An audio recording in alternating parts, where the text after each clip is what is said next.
Hey guys, by now you should realize that some of the seasonal challenges in Destiny 2's new weekly challenge system can be a chore. For some of them, you simply need to play the game and there is no need to go out of your way. While for some other ones, it requires you to go out of your way, which might lead some of you to not even bother because many of you do not like certain activities like Gambit or Crucible. If you are not very familiar with the new system and are looking for the best way to complete some of the more difficult seasonal challenges, this video will shed some light. But specifically today as an example, I'm going to show you the best way to complete the week 4 seasonal challenge, Sling this Stone.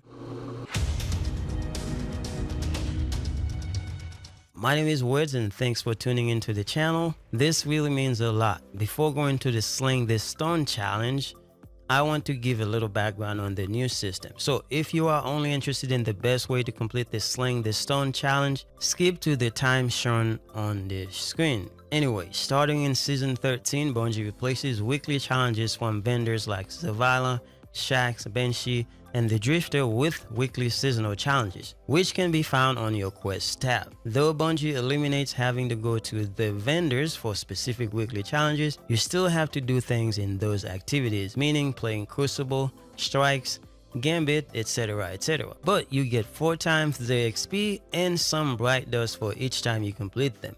Regardless, make it a habit every time before you go to any activity. Just look at the weekly seasonal challenges to see if you need to adjust your loadout a certain way, just so you can kill 2 birds with 1 stone. Most importantly, the biggest reward will be when you complete the Master of All challenge, which is essentially complete all seasonal challenges during a specific season. And for completing that, you will get a large pile of bright dust. So, if bright dust is something you are after to purchase those nice things from the Eververse store, it's important to complete all the weekly seasonal challenges in order to get a big pile of bright dust at the end of the season. This brings us to some of the more difficult seasonal challenges. They are not that difficult per se, but they require you to get involved with certain activities like doing about 10 matches in the competitive Crucible playlist.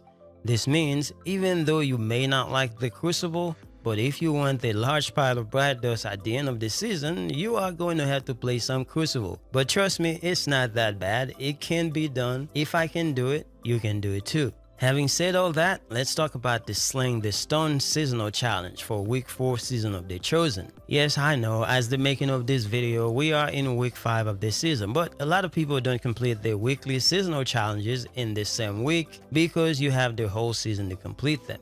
Sling this Stone asks you to stagger, pierce, or disrupt champions. This implies you are going to use methods to deal with barrier, overload, and unstoppable champions.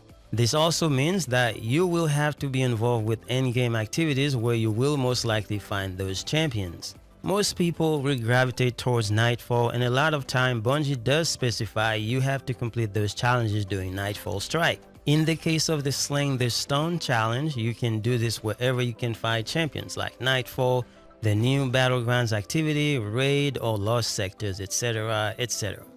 Out of all these options, the best way is to do a Legend Lost Sector because you don't have to fight with teammates while trying to stagger, pierce, or disrupt a champion. Let's face it, doing matchmaking or fireteam activities, people are only concerned about killing champion as fast as possible. So good luck doing that in match-made activities.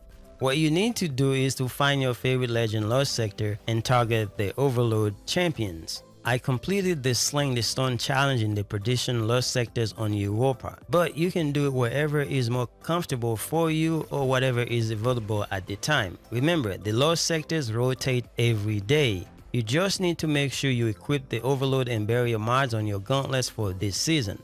Staggering champions can be activated by a bow or SMG this season. Now, I mentioned Overload champions because the best thing about Overload champions in this case, they regenerate health if you don't kill them right away. And since the challenge asks you to stagger, pierce, or disrupt champions 30 times, just keep staggering the Overload champion as many times as you need before you kill them. There are at least 2 Overload champions in the Lost Sector for you to do this. Plus, you can take your time because you are all by yourself, not worrying about anybody else trying to kill their champion. Additionally, you don't have to come to a Lost Sector from the get-go during the week. Just play the game like you normally would because if by any chance doing match-made activities, you have been disrupting unstoppable champions or piercing barrier champions during nightfall or battlegrounds activities, then by the time you decide to go into a legend lost sector, you should be close to completing this challenge. After all, completing this means you are closer to getting your big pile of bright doors at the end of the season of The Chosen. Anyway guys, that is it for this video. If this helps you in any way, please leave a like, comment, or subscribe. I will be most appreciative. Thanks for watching. See you guys later. Remember to wash your hands